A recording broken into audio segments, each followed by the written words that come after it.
Yo, welcome to the channel. In this video today we're going over the Stamina Sorcerer for the high health patch. So, maximum health is 21.1k, maximum stamina is 34.2, stamina recovery is 1.8 unbuffed, weapon damage unbuffed is 3.8k, weapon critical unbuffed is 46.1%, and our physical penetration is 5.8k, almost 5.9. So, I'm a Khajiit, keep that in mind that your stats may vary. If you're looking for more top of the line, as high as you can get your DPS, Orcs, Dark Elf, Khajiits are your top three, I think, in that order. Outside of that, if you're just looking to have fun and play whatever you want, you can really be any class, or you can be any racial class. So, it doesn't really necessarily matter. If you want to be a stamina class and you're a high elf or a Briton, by all means, go for it if that's what you want to do. Um, so, stamina, I have 64 points into stamina. The food I'm running is the Lava Foot Soup and Saltries, which increases our max stamina by 4.5k and stamina recovery by 451. The boon I'm running is the Thief. So, now, when it comes to food, you have options here. If you feel like you need a little more health, although 21k should be more than enough, you can go with Dubious Camorran Throne, which gives you 311 stamina recovery, 2.8k stamina, and 3k max health. Honestly, it's so bad now, I really wouldn't recommend it. Lava Foot Soup and Sultries, it's definitely your best choice, and that extra, it your health is really good at 21k. Like, if there, for some reason why you're having trouble at 21k, it might be more about the mechanics than it is your health. So, keep that in mind. Now, fully buffed up here. Let me get rid of my pets real quick because my health will drop in that situation. My health will go down, and I'll show you what it goes down to without a pet active. It goes to, well, it should drop. There we go, 19.6. So even then, that is still a pretty good little number. So we'll go ahead and buff up here, get everything procced. You'll see our weapon damage is 5k, our weapon critical is 58.1%, our stamina recovery is 2.2k. My max health is 21.1 as well, but that's from a proc. So, pretty good stats overall. I'm enjoying it. So let's go ahead and dive into champion points. Green tree, basic stuff. Yielded fingers, fortune favors, increase your gold you're going to get. And then we go over here. Steadfast enchantment gives you a 50% chance to not consume a charge, which is your weapon enchants. Gives you a 50% chance not consume those, which basically means you rare chance you're going to get that lag in the middle of a game. So, the ones I keep on my bar: Treasure Hunter, increase quality of items you find in treasure chests. This is in dungeons, this is in overland, this is in trials, no matter. Increase quality of items you find in a treasure chest. Now, unless they changed it with high elf, I believe it still rings true that you're not going to be in a normal dungeon and get a purple piece of jewelry. Now, it might be the platinum thing, or whatever level you are, but you're not going to get like a burning spellweave purple necklace when you're normal. So you're just going to get but it does give you a chance to get in a simple chest. Maybe you'll get a armor piece, a set armor piece from that dungeon or that overland set. You know, it increases your odds there. So this is always good, especially if you're just out roaming around farming, to sell, or for your sticker book, or because you need the sets. And then another one I keep on my bar: liquid efficiency. Whenever you use a potion or poison, you have a 10% chance to not consume it. I use weapon power pots or weapon power potions in this build. Um, I'll show you a way to go about that, so you don't have to. But in the end, I use weapon power potions, so therefore I want to keep liquid efficiency just because it saves me gold. I mean, a stack of them on PS4 NA isn't more than 20k, but that's still gold that I get to save. So, and then I keep Master Gatherer and Plentiful Harvest on my bar. It basically just gives me a 50% chance to reduce time in harvesting nodes and a 50% chance to get double resources from the nodes. Basically, while I'm waiting on trials, dungeons, whatever to form, or just walking around talking to people in chat, then I'm usually farming. If you don't really care about these two, you can put on your bar instead. It's Steed's Blessing. This increases your out of combat movement speed by 20%. And then this one, which adds 30 minutes to your food or drink buff, Rationer. Now in the red tree, not much has changed here either. Balanced Vitality, Fortified, Rejuvenation, and then Bloody Renewal. Everything is pretty much the same. Defiance, Tumbling, Mystic Tenacity, Hero's Vigor. Hero's Vigor is one of those ones you want as a passive. Sprinter, Hasty, Tireless Guardian, Fortification, Savage Defense, Nimble Protector, Bash and Brutality. And then if you have the extra CP, Temper itself gives you 10% more resources if you get dropped and you have to get rest. Basically allows you to come up with able to start your rotation again. So you have more resources in that situation. More health, more stamina, more magicka, everything. So, but in the blue tree, there was a lot of changes to the blue tree. We have Precision, gives us 320 critical chance. Tireless Discipline gives us 520 max stamina. Um, so, and then this Fighting Finesse, it now does 8% critical damage and critical healing done instead of the 10%. Even with Backstabber here, it's now 10% instead of 15. And then Biting Aura, Master at Arms, Deadly Aim, and Thermometer, they're all 6% increase in damage done instead of 10%. So it's quite a bit of damage there, drop off in the damage there. But it's not really that big of a deal, honestly. DPS is very similar on a 3 mil test, solo DPS, self-buffed. So, now the ones that I use, Master at Arms, Biting Aura, Deadly Aim, and I still keep Fighting Finesse on my bar at all times. Now, I will say this, there is a passive. You have Piercing, Battle Mastery, and Mighty. All these are really good ones to have. Now, if you can stay behind the enemy, Backstabber is still really good. It gives you an extra 10% critical damage done. And you can honestly drop any of these that you wanted to. For the most part, I did play around with a few things where I would drop Area of Effect, and I dropped Deadly Aim because I was able to stay behind the enemy, so I had Backstabber on. And then I also put on Exploiter, which gives you an extra 10% damage done to off-balance enemies. Off-balance enemies, usually, if they caught from a bash or a lightning, if someone's using a lightning enchant or something like that, off-balance can get proc pretty easy in most dungeons, especially with a group. By yourself in this setup, we're not really proccing off-balance, so it's not really worth using if you're by yourself.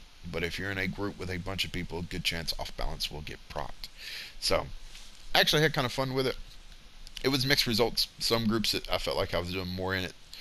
I was doing more than I was in others with this enchant.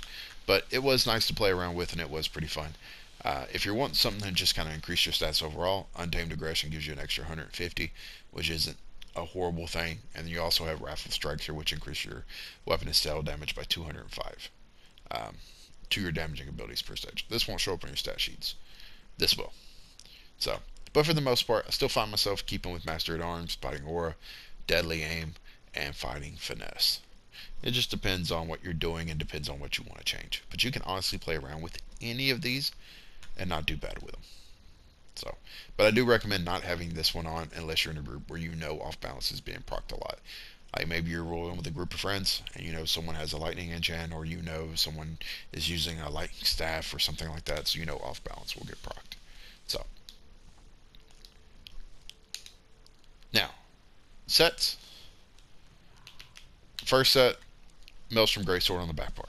This is a two-hander build, front and back. Maelstrom Greatsword comes from normal Maelstrom Arena, dealing damage for critical charge, causes enemies to bleed for 7.4k bleed damage over 7 seconds. Effect scales off the higher of your weapon or spell damage. Now, infused weapon damage enchant, best way to go about it. You don't need the Perfect It. Perfect It is a little better, but you can honestly just do Maelstrom Arena on normal and get this two-handed sword, Maul, or Battle Axe. Honestly, I'd either go Maul or Greatsword. I wouldn't go Battle Axe. But it's entirely up to you on what you want to use. You can go Battle Axe. So, whichever one you get, if you don't feel like running it more, it may take you a few runs. But as long as you have the Maelstrom two-handed on the back bar with infused weapon damage enchant, because we really want that bleed damage. So, that's pretty much it. Now, if you want to keep the bow on the pack bar, by all means go for it. You'll just change out a couple skills. I'll go over that when we get to it. But I have a lot more fun with the two-hander on the back bar. It just does more damage. So, now, first 5-piece set on the front bar we're running is Briarheart Maul. Precise with a poison damage enchant. You can go great sword here too if you want a little extra weapon damage. And we're running that with the jewelry, Briarheart bands, and collar. All three bloodthirsty, all three with weapon damage enchant. Now, you can absolutely go bloodthirsty, one infused. So 2 bloodthirsty, 1 infused. Or you go 2 infused, 1 bloodthirsty. It really doesn't matter. You can mix and match however you want. I just have these in bloodthirsty, and I've just kind of left them like that. So, as long as you have a weapon damage enchant, robust is still fine. You're going to pull more damage with bloodthirsty or infused, but you can still go through almost anything with robust. You really don't have to transmute these if you don't want to, or if you don't have the transmutation crystals. So it's entirely up to you. Now this set comes from Rothgard. It's an overland set. You do need the DLC, or you can buy it from traders. And what it does, it gives us critical chance, max down critical chance, and when you deal critical damage, you increase your weapon and spell damage by 450 for 10 seconds. While this effect active, your critical strikes heal you for 273 health. This effect can occur once every 15 seconds. The heals scale off the higher of your max magicka or stamina. So, now, for the monster set, we're running Stormfist. Stormfist comes from Tempest Island on Vet. We're running a light helmet and a light shoulder divines with max stamina.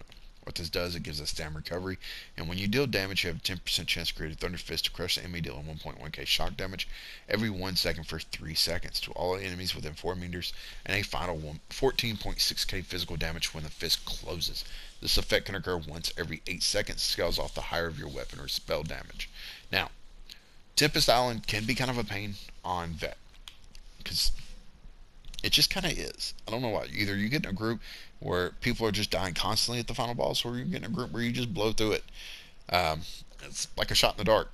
So it's really easy. All you gotta do is remember at the final boss, you hug that final boss until she does her AoE, then you back out, and then you move back in. That's pretty much it. That's all the fight is. It's tank, healer, everything. Just hug her, and you'll blow through it. But for some reason why, a lot of people want to stand back. They don't want to stay close to the boss, and it causes the boss to charge, one-shot them, kick up dust clouds, and it just becomes a hectic battle when it's not really needed like that. So, now, if for whatever reason you're having those groups where you just can't get through it and you don't want to do it anymore and you're just fed up, the next easiest monster set, or probably easier than that one, is Crags. It gives you offensive penetration. When you deal damage, you have a 10% chance. Create shot was in front of you, dealing 1.1k physical damage every 0.6 seconds for 2.4 seconds. That's it. Crags, Stormfist, and then you also have Celine's. Celine's maximum stamina. When you deal martial melee damage, you call upon a primal spirit that mauls the closest enemy in front of you after 1.3 seconds for 7.8k physical damage. Effect can occur once every 6 seconds and scales off the higher of your weapon and spell damage. Honestly, those would be the monster sets that I would roll with. Celine's, Crags, or Stormfist. If you have DLC dungeons and can get in there and do Unhallowed Grave, and you're comfortable with light attack weaving, Nightmare's Nightmare is a really good one as well. Because as you deal that damage, it's going to deal, as you light attack weave, you got to light attack weave with this. Damaging an enemy with a light attack puts a bone stack on there for 5 seconds, up to once every 0.5 seconds. If 5 stacks on a dodgeable skeleton hand attacks your enemy after 1 second, knocking them in the air, and stun them for 3 seconds, or dealing 9.5k magic damage. So, either one of those will work. Personally, I like Tempest Island. I like Stormfist. So, that's the one I would roll with. Plus, as a Stam Sorcerer, that shock damage and that physical damage gets buffed by our passives. So, now, for the last 5-piece set is a new set, and it is craftable. It's called Jack of the Order's Wrath, or Order's Wrath set. We're running it all in the body, all medium.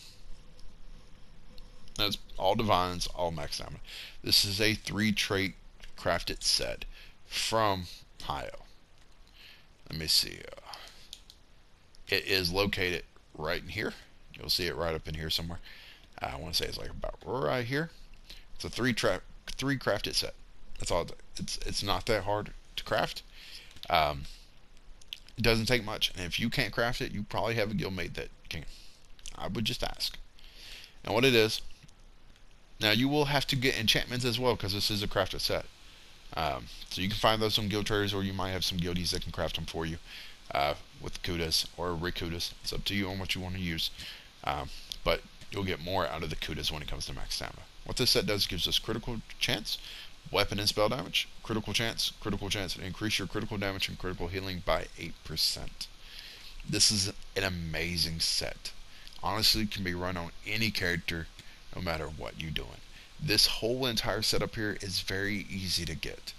Briarheart, Overland, Order Wrath, Crafted set, and then Monster set. You don't even need a full monster set. You can honestly go one piece Slimecrawl for crit, and then go like one piece Kina for extra damage. You honestly could do something like that. You can go one piece Kina, give you weapon and spell damage, just on that one piece, and then go like one piece, like I said, Slimecrawl. If I can remember what dungeon, Wayrus. So it gives you, that'll give you the most crit. Or you can go one piece Crags, that will give you more penetration. Or you can go Scoria if you just kind of like that one. It gives you offensive penetration. So you can mix and match your monster sets. You don't have to run a full monster set. So, but I would go either the one piece offensive penetration, one piece crit, and one piece weapon damage. Or just go two pieces crit. Ice Heart, Slimecrawl. But if you're going to go the one piece crit, Slimecrawl is definitely the most. Because this gives you 744, and like, let's just go up here to Dire Frost Keep. Most of these other pieces give you 634 critical chance around that. So overall, Slimecrawl gives you the most crit. So just roll with one of those.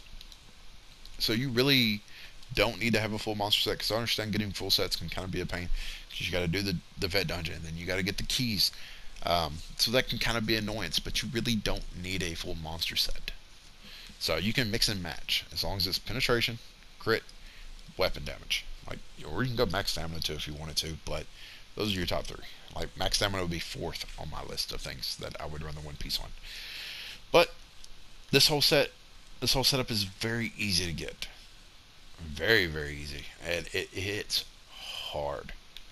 So when it comes to skills, I have it here because I do want to mention this. Because we are using potions, it's a 45-second cooldown on potions, but with the medicinal use here, when using potions, resulting effects last 30% longer.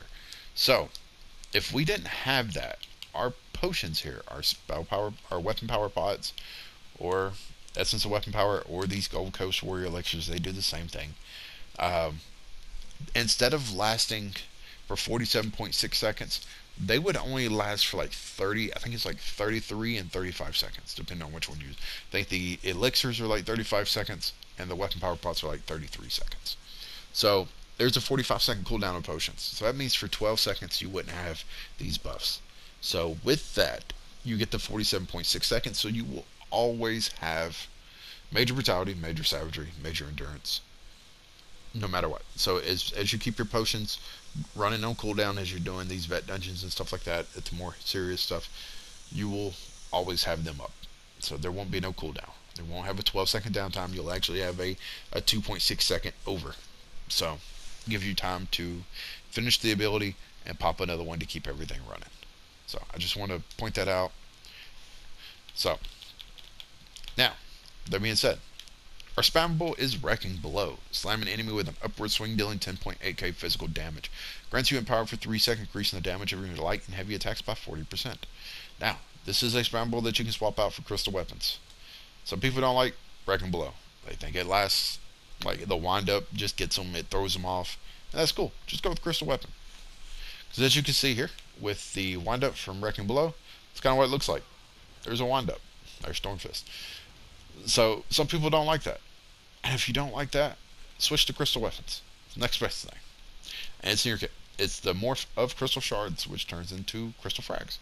So crystal shards, morph it into crystal weapon, and then you'll see what it does here. You'll just, that's all it is, and then you light attack. You'll just hit it, light attack. You can't go wrong with any either spammable. It's up to you. I use Wrecking Blow just because it, it does more damage. It increases the damage of my light attacks. So I roll with that. Plus, it's cheaper. But honestly, crystal weapons is a really good one too. The damage on them is very close to one another. Like, it deals 9.2k physical damage, reduce target's armor by 1,000. So honestly, you can't go wrong. Crystal weapons is probably the better spammable. Of course, after casting, your next non-ultimate ability used within 3 seconds costs 10% less. So, Crystal Weapons probably is the better spammable, but for me, I kind of just like the Wrecking Blow. I like the impact, the feel of it. Just hits harder. But yeah, Crystal Frags is, or Crystal Weapon is probably the better spammable, to be honest with you. And full disclosure, I just like Wrecking Blow. So, and then we have Executioner here. This is our Execute Spin Around, strike an enemy down, dealing 4.5k physical damage. Deals up to 400% more damage to enemies with less than 50% health. This is just our Execute. I understand it said does 400% more damage to enemies with less than 50% health, but I really wouldn't start spamming this until they're at 20% health. That's when you're really going to get the benefit of this. So, just keep that in mind. Bound Ornaments. Arm yourself with the power of Oblivion for 40 seconds, causing your light and heavy attacks to summon a bound weapon for 10 seconds. Up to 4 times. You can reactivate this ability for half cost to arm the weapons, cause them to strike your target for 3.8k physical damage every 0.3 seconds. While slotted, your max damage is increased by 8% and your light attacks deal 10% more damage. Now, this ability is heavily light attack based. So if you're not really that good at light attacking, you're not really going to get the most out of this. And you can see the daggers there. After 4 seconds, you'll have 4, and you can just recast it, and you'll throw them out. Does a lot of damage, and it is worth it. So trust me, if you're not very good at light attack weaving, this is definitely one of those reasons why you want to work on that. And if for whatever reason your light attack weaving just isn't all there, replace it with Curse, just to make your pets do more damage, because we are using pets. So I would just take it and turn it into like Daedric Prey would be mine. Reduce costs and your pets deal additional damage to the cursed target. So at least that way, because you're not really getting your light attack weave-in, you're not going to get the most out of Bound Ornaments. And if you're not getting the most out of this ability with your light attacks, then if you're not light attack weaving, like I said, you're not getting the most out of this. So therefore, it's just kind of a dead ability. It's useless. I mean, yeah, it's increasing your max stamina by 8%, but if you're not light attack weaving in between your abilities, then you're not getting anything out of this. So just go ahead, Daedric Prey. It's an ability that you just throw on your target every 6 seconds, and it will increase the damage of your pets.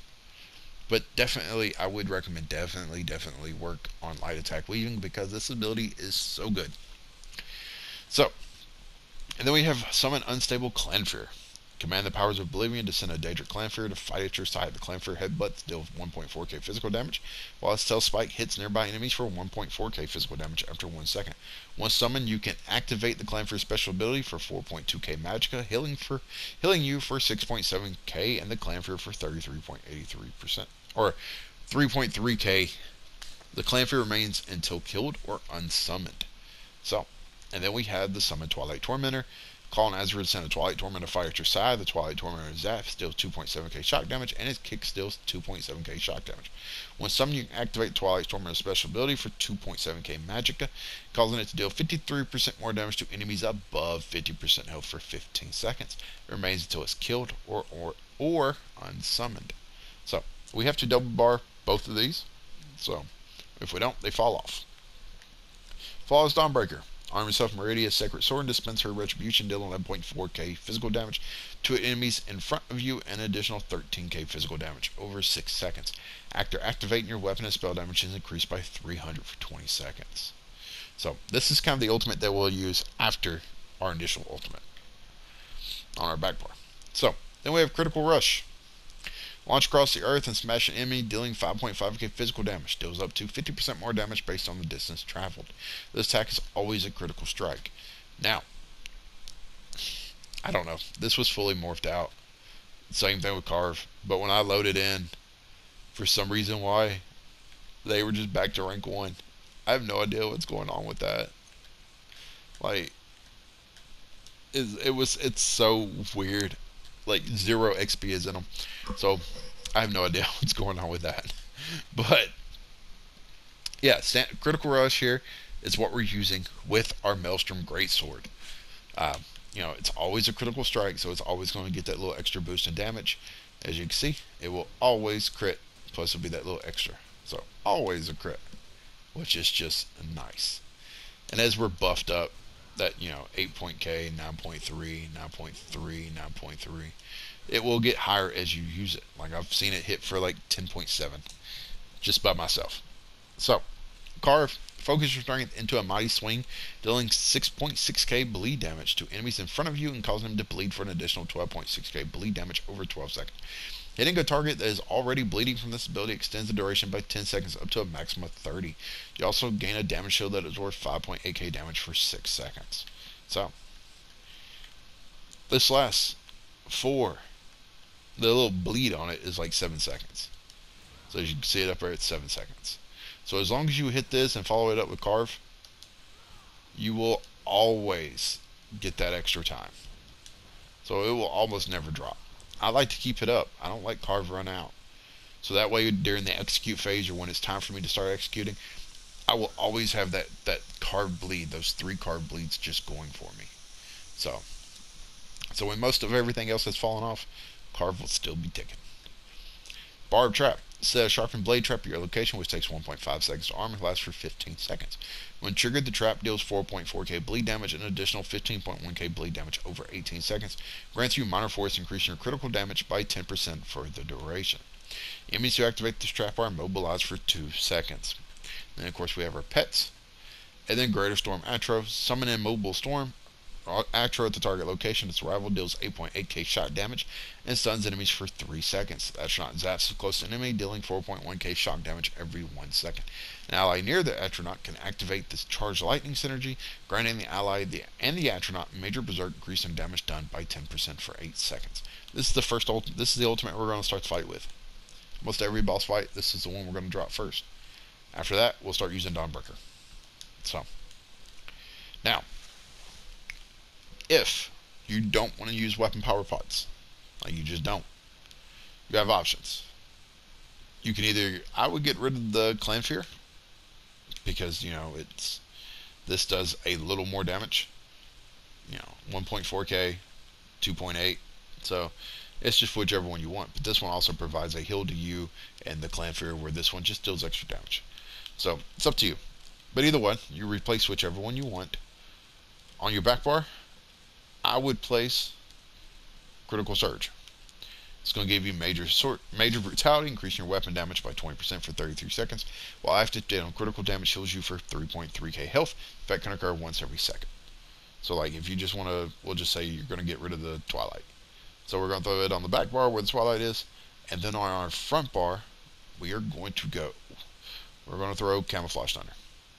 So that way Camouflage Thunder is going to give us Major Savagery, which is going to increase our weapon critical rate. You also gain minor berserk for 5 seconds after critical damage from an enemy's flank. So, and this is basically what it will look like if you want to do that. If you don't want to use weapon power pots, so basically, you know, you'll have that. You'll buff up with that. So you'll hit that. You'll make sure your pet's up. You'll hit that. And then basically you'll pop a pot, whether it's a trash pot or what. Stampede, Light Attack, Carve. Like, well, Barb Trap too. So that let me read this. Alright, Critical Surge, Bound Ornaments, and then you'll drop your Storm Atro, Bound, Barb Trap, Stampede, Carve, and then just once you see 4 daggers, throw it out, back bar, Stampede, Carve, Wrecking Below, throw out your thing. Throw out your little Bound Ornaments, Barb Trap, and of course you can see them up there, Wrecking Below, Wrecking Below. That's just kind of all it is. You're just throwing this stuff out in between stuff. You're just Wrecking Below as you can. That's it. And of course you'll have your Clan Fear there that is doing more damage in itself. But yeah, that's pretty much it. And when you have Dawnbreaker, you're going to use it. I usually like to go Dawnbreaker and then throw my daggers if I have it, because they get that extra 300 weapon damage. And then you can keep your pots on cooldown. It's really an easy setup combination. You know, you'll just use that. You'll refresh this when you can. You'll refresh that when you have to. And outside of that, it's just a Stampede and a Carve and a Wrecking Blow and a Wrecking Blow. Throw your Bound Ornaments out when they're 4 and ult when you have it. That's pretty much it. It's not a complicated rotation. It's not too hard. And in doing so, 45.4 was one of those. It was actually a pretty clean rotation, not really any issues, but I also know that's not how most of it went, so it was 40.7 on the second time around. Little lag, again, for the most part. Those are just random stuff going on. I don't know what's going on in chat there. Ignore it. But yeah, 45 point K was the highest solo buffed, and then 40K was a second. There was also the first one that I did when I came in was like 36K. That I was just staring at the dummy, like none of my attacks would fire off. So, but 40K is pretty easy with this setup. Not a whole lot of abilities, and you can just blow through stuff. So it's really a very simple and easy rotation. I love it. It's a very easy, simple setup to get with Briarheart and Order of the Wrath. Now, honestly, there is other setups that you could use with this as well. Like if you wanted to, you could replace Briarheart with Zovgans. I mean, it will free up a slot on your back bar. You can get rid of Barb Trap, put Critical Surge there, and then still run double pets if you're using your bar. I mean, you have flexibility with this, but I'm telling you, Order of the Hour is so good, and you can run this on Magicka or Stamina classes. It's amazing. So, but yeah, that's the Stam Sword I'm kind of running around with right now in this patch. Let me put everything back. So, let me know what y'all are running. Let me know what y'all are doing. Until next time, take care.